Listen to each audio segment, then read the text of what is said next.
Welcome, Veritas family. Thank you so much for joining us at Give and Take. We are kicking off the fall 2025 term, if you can believe it. I'm here with our very first guest, who is our academic dean, Ann Rill. Ann, thanks for joining us today. Thanks for inviting me. I'm very excited to be here and excited about the beginning of our fall semester. It's hard to believe the summer has gone as quickly as it has. So Mhm. we've been working diligently. We want to say welcome to all of our faculty, welcome to all of our students, jumping back into the first to the fall term. Denny, you made it to the first comment. Welcome. Nice to see you popping in here. Denny is in Antigua. We're glad to have him. Um, and we are gonna have you do just a brief little introduction about your position here at Veritas. Then we're going to have you jump into your ministry matters and what you have for the Veritas community today. Sure. Well, I have been with Veritas now for 22 years. I think I counted that right, and have served in many different positions. But right now, I am the academic dean. So, my role is really twofold when that's concerned. I am an advocate for both the faculty and for the students, and so I want to make sure that our faculty have freedom to do and teach the way they want to within their classes to give you the best experience possible. And I need to advocate for the students because I want to make sure that you also have the best experience so that you can learn. I absolutely love it. It's different every single day, and I can't imagine working anywhere else. I've never loved a job so much. Yeah, Delaney's hopping in Virginia. Thanks, Delaney, for popping in here. You and I have been working together and been friends for many decades now, and I've been here 23 years. So it's just, in fact, we were on a call earlier just this morning talking about, life and things, and it's fun to have a friend that you work with, but that is also fully capable and just really has the same passion, shares the same passion for education and people. So, um, tell us what you've got prepared for the community today. All right, for Ministry Matters, I've been thinking about this a little bit, and I want to encourage you to just get involved in your local ministry if you're not already involved, and don't worry until you feel like you can do things perfectly. We're meant to serve. We're not meant to be perfect, and we grow through learning, through making mistakes. Let me give you an example. A number of years ago, I was asked to sing in church. I love singing with groups. Singing solos I've been asked to do, but it frightens me. And if I am not ultimately prepared, I can really struggle. Well, a number of years back, that happened, and I am singing in church, and I messed up, and I did not sing again for 2 years. I found every reason why they couldn't put me on the schedule, or oh, I can't sing this time, I can't sing that time, and now I have a daughter, and I remember her coming up to me and saying, "Mom, why don't you sing anymore?"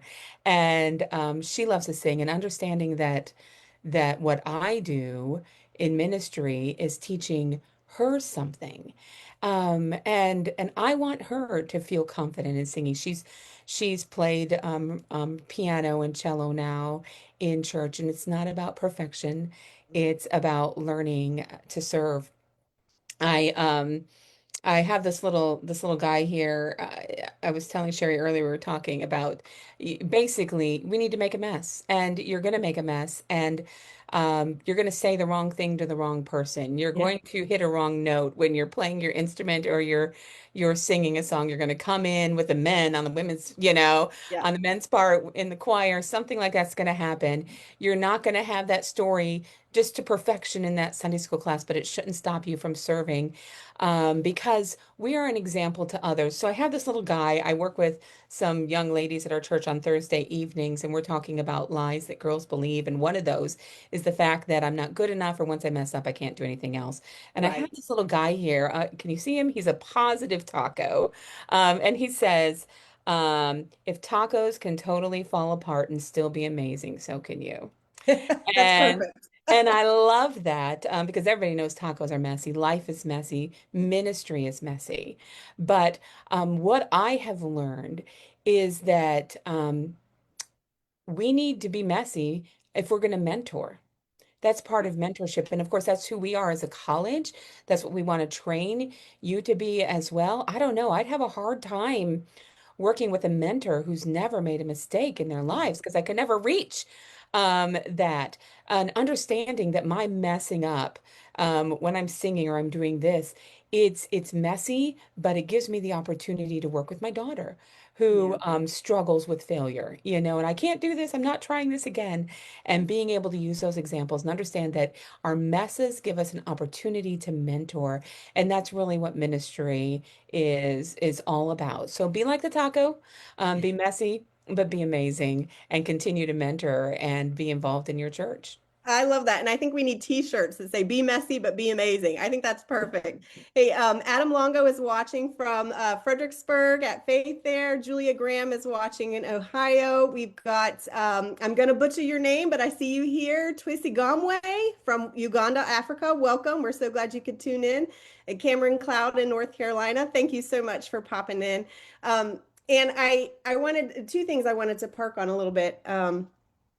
The first is we've all experienced, especially young people who say, I don't know my spiritual gift. And it goes back to what you were talking about just right at the very beginning is to just jump in. Yeah. You know, you won't know until you jump in. Just jump into some ministry, get into something, and the Lord will show you if that's for you or not. Sometimes you get in and right away you click. Right away, this is my people, this is where I need to be. Mm. And then sometimes it's like, oof, this is not for me, this is not for Yeah. me. You kind of you pivot, you navigate that. And so the idea of getting in and not being afraid of it being messy, because the second thing I wanted to bring up was throughout the time throughout growing up and in a professional environment, all of the people that I have encountered, I say almost, allowed the freedom to mess up. And that's what I love. I love when you are, especially as I'm training those who have worked on my team, I'll really make a big deal about like, hey, look, you're gonna mess up, and so am I. But it's okay, we'll get through it together because it levels the playing field.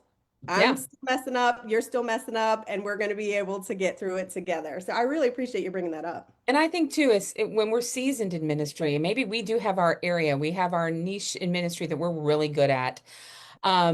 Sometimes without realizing it, we take away the opportunities for others to serve. They might say, "Hey, can I come and help you?" "Oh no, I've got this. I've got this." Mm. Or we don't think, "Well, I don't know how well they would do here." And part of mentoring is that mess. Bring them in. It's an opportunity to teach and to train. Who knows what's going to happen in your life? How long you'll be able to serve in that role. Sometimes I think in churches we do all these people sitting in the pews, they don't have a place to serve. If and so bring them in even if you think they're going to be a mess. I mean, there's areas where you have to keep people out for certain reasons, but bring them in, train them. Don't be afraid of that, because you're once again teaching them what ministry is all about. And there's a level of humility that comes from allowing well, anything that happens to us, as we know, is by design. It's for Yeah. our good and God's glory. And if we use that, even if it is the mess, we get to be able to teach those that come behind us in this mentorship role, like you were talking about. You are able to say, "Hey, look, I messed up here, and here's how I'm going to help you not make that same mistake." I think that if I were to listen to the people that spoken to me at that moment, and I didn't, and that's why I messed up, and here's how I'd love to help you moving forward. And so I think you can use it. All these things are teaching opportunities for sure. Um, well, I appreciate your bringing that. I've got a couple of questions here. I want the community to get to know our dean a little bit here. So we're gonna give you a couple of questions and let you expound upon those as we have time here. What book do you recommend to our community here today? Well, one that I am currently reading because I have my own daughter who is she's 14, and she's actually just starting her first Veritas classes, but she struggles with. Oh, hey, Yeah. okay. Oh, she's in there now. With perfection. It's called The Gift of Failure by Jessica LaHaye. Alhea. I mean Lahea. How the best parents learn to let go of so their children can succeed. and understanding that, autonomy is essential. And so I know, and it's my issue, my own OCD thing. I go with perfection. Is sometimes I want to jump in right away and correct things. But learning from our mistakes, when we overparent, there's a lack of problem solving that comes with children. I'm saying we, and I've got one child who's just entering her teenage years, but I've already experienced this myself. She can become overly dependent, but teaching them how to fail and finding out, giving them the right motivations, extrinsic versus intrinsic, and basically what that role of failure does in their lives. Basically having that growth mindset. I just gave my daughter a little. It's a little heart that she can sit on her desk. It's made out of resin, but it's about the growth mindset, and it gives all these things. So when you say I can't, say this instead, and we've done that, and she's, Mom, I can't do it. It's like, well, you can't do it yet, and we got to keep practicing, we got to keep learning. So anyways, it's just real practical, encouraging independence, ways to talk to your child, teachers if you need to, how to handle lots of different things, teaching children to set their own goals. Our goal is for them to be independent and to go off um, on their own. And I had to learn the gift of failure the hard way. So I want to be able to help my daughter through that by allowing her to fail and then learning from that. Yeah, we talked about this a little bit before. Both of us have experienced with our kids that some of them they're so intelligent, and things come so easily to them that the things that don't come quite as easily, we just don't even bother with. It's too Mhm. much of an to overcome, to take on that task just Yeah. to be mediocre. And it's helpful this is a really good book, and we'll put that link down in the comments after this episode here so that those can check it out.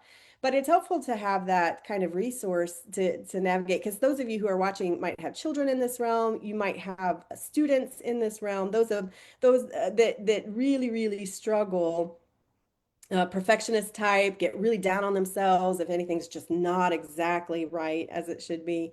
That's super helpful to have those guidelines or have some support as you're navigating those types of Yeah. personalities.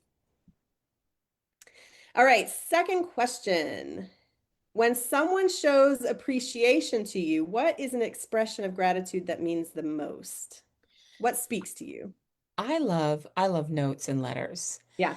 They're an encouragement to me. And when I'm having those times struggling with failure, thinking that I messed up, I go to my drawer, or I go to that personal inbox in my email to go back through these notes and to hear what others have to say, whether it is something small or something big. I can remember I worked with our teenagers when I was in Michigan for a number of years, the young ladies there in the youth group. I was single at the time, but I can remember after moving to Virginia, getting an email from a former student, and she didn't go to our church. She went to our school, but she came to all of our youth activities. And I can remember in junior high, she was that one that was going to always push the line. She was gonna push. But she emailed me, told me she was getting married. And she says, my husband's going to be a youth pastor. She goes, I'm so excited, but so nervous. And wondering, what kind of a youth pastor's wife do I want to be? And I realized I wanted to be like you. Well, I wasn't a youth pastor's wife, but that was so encouraging to me. And I Yeah. look at that again and again, understanding that I wasn't perfect. I didn't do things great at that time, but I was apparently exactly what she needed right then. God Yeah. put me there and put her there, and just we never know the influence that we're gonna make on somebody. So for me, notes of encouragement like that are things that I can look back on that help me get through rough times, remind me why I'm doing what I'm doing, Yeah. you know. Yeah, I'm the same. Notes for me are so important because it lets you know that that person has taken the time to think about you, taken the time to sit down and write something, even if it's by email, but they've thought about you, they've planned out some time to think about the situation, to speak into it. Super impactful, notes are to me. But if you're watching this and you're in the community, let's say maybe you're a youth leader or an instructor or teacher, and you've been reached out to by a former student or person that's come through your influence. Let me know if you've gotten a letter like that, and just tell me about how it meant to you because it speaks so highly when you're in the trenches and you think, is it mad? Am I making a difference? Does it Mhm. matter? Yeah. And you sometimes don't know. You don't get the privilege of knowing that until years later. And like you said, in Yeah. this one, it's, a little bit of a handful. Sometimes you're like, oh my goodness, I don't know if anything I'm doing is working. But then you'll get this reward, this privilege later where they'll sit down and take a time to write you a note. And it's Yeah. so sweet, such sweet And time. the only thing that could probably top a note would be a note and a gift card for coffee. You know. Good So point. a gift card to Bigby, that would, coupled with the note, that would be like the ultimate, you know. Duly noted for those of you who want to try to bribe the academic There we dean. go. Now, by the way, Big B, I think is local to your area, right? Is it just kind of the Midwest area? It's spread out. It's in Michigan, Ohio. I know that it is moved down into North Carolina in some areas. It's much better than, that Starbucks, which is muddy, and Dunkin', which is just gross. Okay, well, So you're really narrowing the field, though. If people wanted to get I you this know. gift card, you're really narrowing the I field. know, I know. So Big B's the way to go. So if you ever have one in your area, you need to go try it. I've got one right here, right now. So That's funny, funny. Well, hey, show it up here. Represent here. absolutely, this is a white lightning. There, where it is, white lightning sweet foam cold brew with an extra shot of espresso. There you go. Perfect. Now you guys know exactly her order. Yeah. You can get that sent over. Looks like we've got Isaac King watching from Virginia. Hey, Isaac, thanks for popping in here. That's perfect. I love that so much. Tell us about a meaningful leadership moment that pops into your mind, sticks out for you You know, over. I, I, I think it's a type of a moment rather than just one individual moment. And looking back at this young lady here, um, I love working with young people, and the time that you spend with them that maybe isn't really, um, it isn't a spiritual time. It's not that you're leading, you're just having a good time with them. It's amazing. Um, what you can learn through those times. With this young lady that I was talking about, every Friday night we had a youth activity. And after the youth activity, it ended about 10:30. I took a young lady home who lived in Monroe, Michigan, 20 minutes away. And at the time, that was the only place there was a Walmart. And so I would take her home and we'd always stop by Walmart. Well, then some of the other young ladies found out about it and they started asking their moms. And pretty soon my car was full first thing Friday morning. Hey, my mom said I could go with you to Walmart. So we're going to Walmart, whatever, so 20-minute drive there and then back into their home. So I'm not getting home till 1, 2 in the morning. Mhm. But the conversations that took place in that vehicle during that time, they're just driving along for fun. But I think some of that was the best mentoring that I've been able to do. Just this past week, I took my daughter and one of her friends on a super secret girls trip for a day.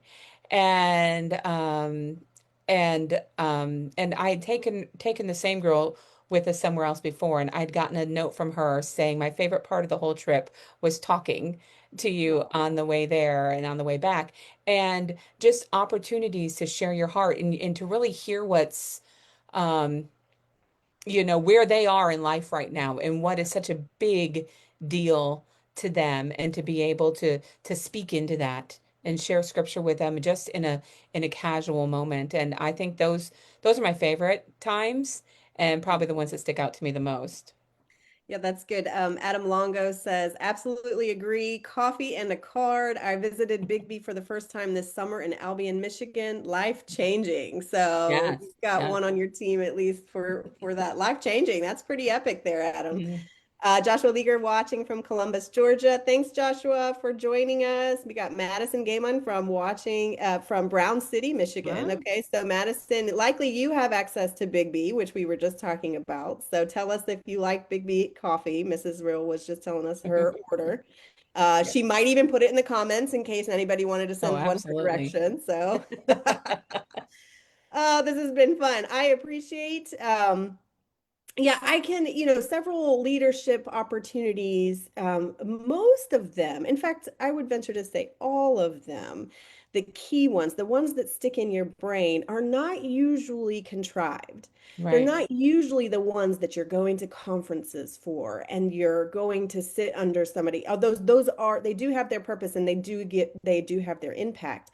But the sweetest ones, the ones that you remember throughout your life, are usually opportunities that are just sitting at the table with somebody or a really sweet time of fellowship or guidance from somebody that you respected, that you are just walking in step with, and it's those opportunities that you get that the Lord just places in your path that you couldn't go orchestrate if you wanted to. Those are the times. So those are the kinds of things that I would encourage anybody who's listening to really surround yourself with people that you can just glean from.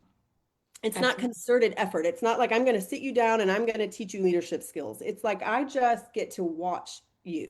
Hmm. I just get to be around you. I get to see how you deal with this and that and hardships and how Right. you treat people and learning all of those things. So it's usually not it's not a specific time, but it is those rides in the car. It's those late night Yes. conversations you have with your kids. It's the conversations with the teacher and the instructor who get on a Zoom who wouldn't ordinarily be able to talk about this in a class because it's too quick. We don't have opportunities like that.